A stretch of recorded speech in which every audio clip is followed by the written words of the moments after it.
السلام عليكم ورحمة الله وبركاته. ازيكم عاملين ايه؟ تعالوا بقى النهارده هنعمل صينيتين حلويات كده عزيزية من اللي قلبك يحبوها.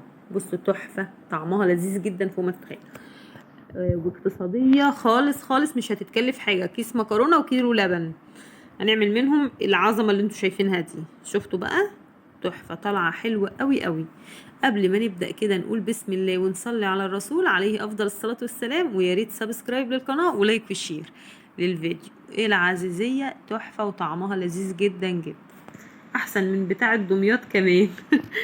يلا نبدأ كده نقول بسم الله ونصلي على الرسول عليه أفضل الصلاة والسلام.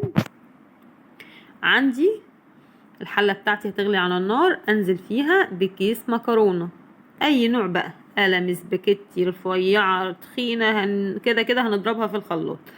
بصوا بقى، كيس المكرونة بياخد كيلو لبن، انا عاملة كيسين مكرونة عشان هعمل صينيتين. ماشي، فهنحتاج 2 كيلو لبن. 2 كيلو من اللبن على كيسين مكرونة من اللي هو الكيس 400 جرام ده. هتستوي المكرونة كويس قوي قوي، يعني مش زي ما بنسلقها للاكل العادي، لا خليها تزيد في السوا شويه. طبعا اصفي ميتها وما اشطفهاش واسيب فيها شويه ميه صغيرين من ميتها، واجي بقى احط عليها شويه لبن واضربها في الخلاط ضرب مبرح. اهي هتنزل كده بالشكل ده. تمام، هنرجع في الحله بتاعتنا تاني. اهو انا زودتها ريحه لبن، صفيتها من ميتها خالص وزودت لها لبن علشان تنضرب في الخلاط كويس تنعم معايا. طبعا رجعت الحله على النار وولعت عليها عندي كده بالشكل ده. ننزل بقى بباقي الحليب، باقي ال2 كيلو. اتفقنا. انا عامله 2 كيسين مكرونه على 2 كيلو حليب. صينيه واحده هتبقى كيس مكرونه وكيلو حليب. عندي بقى مكوناتي ايه بقى: كيس كريم شانتيه، وعندي السكر، وعندي نشا، وعندي كيس فانيليا فقط لا غير. تمام يا اخواتي، ماشي. تعالوا بقى، اهي المكرونه بتاعتي غليت على النار. هنزل بقى بكوبايتين من السكر، المقدار بتاعي كوبايتين من السكر. لو هنعمل كيس واحد هتبقى كوبايه تمام قوي ومظبوطه جدا. خلاص.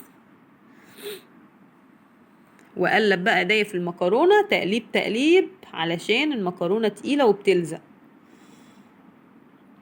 وبيني وبينكم انا بحب اللي بتلزق قوي قوي في قعر الحله دي، بتبقى طعمها تحفه. ندوق بقى، لقيت السكر اهوت مظبوط كده تمام.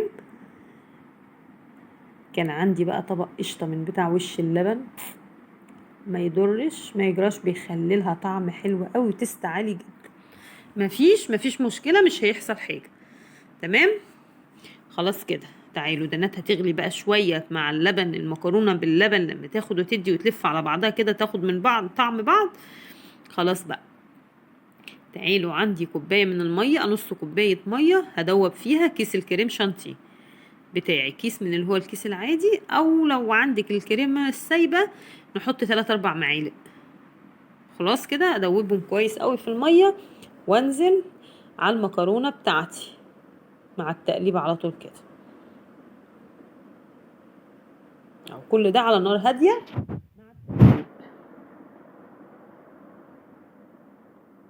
عندي بقى في نفس الكوبايه نص كوبايه ميه عليها معلقتين 3 نشا. وطبعا ما ننساش المكرونه بتنشي قوي، فمزودش النشا خالص علشان هي كده كده بتتقل لوحدها.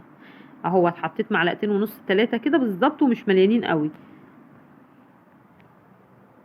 على المقدار بتاعي كل ده. وانزل بقى بيه بالراحه مع التقليب المستمر لحد ما تستوي.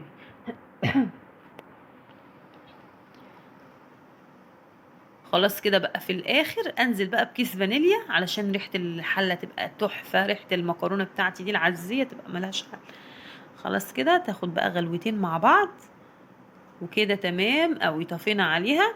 وتعالوا بقى، عندي صينيتين بتوعي دهناهم سمنه، وانزل بقى بالمكرونه بتاعتي بمقدار حوالي سنتي كده بالشكل ده.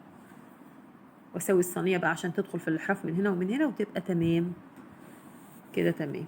انزل بقى في الصينيه التانية زي ما انا قلت لكم، المقدار اللي انا عاملاه عامل صينيتين، نقدر نقسم المكونات على صينيه واحده نعمل منها احلى صينيه اقتصاديه ملهاش حل. مكونات بسيطه جدا وموجوده في المطبخ. اهو الباقي كده في الصينيه التانية.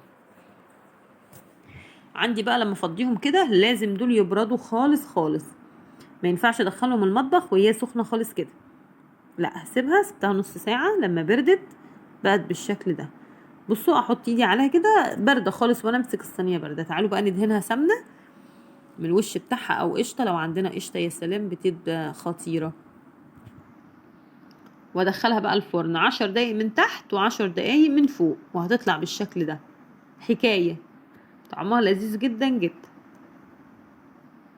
اهو، اتحمرت من فوق ومن تحت وبقت لذيذه. تعالوا بقى وهي سخنه كده نقطع. جميله جميله، بس طبعا هي لازم نصبر عليها لحد ما تبرد عشان تطلع خرط. احنا قطعنا منها وهي سخنه وبرده وهي ساقعه. بصوا بقى وهي سخنه مش هتطلع خرطه ماسكه نفسها كويس، بس احنا مضطرين هناكل بقى سخنه، هنعمل ايه؟ فبعد كده بقى كلنا واتبسطنا منها بالشكل ده. جميله لذيذه فوق ما تتخيل. واللي بقي منها بقى لتاني يوم مثلا او بعدها بشويه كان برد. لا ده كان لسه وهي سخنه. بعد كده لما بردت بقى بالشكل ده تقطعيها هتطلع خرط جميله. الخرطه بخرطتها كده تحطيها بقى في علبه ولا حاجه وتدخليها التلاجة بتبقى اطعم واطعم كمان. بصوا بقى ولا لزقت ولا حاجه وطعمها حلو قوي قوي. اتمنى يا رب فيديو النهارده يعجبكم. ما تنسونيش تلايك وشير للفيديو. استودعكم الله.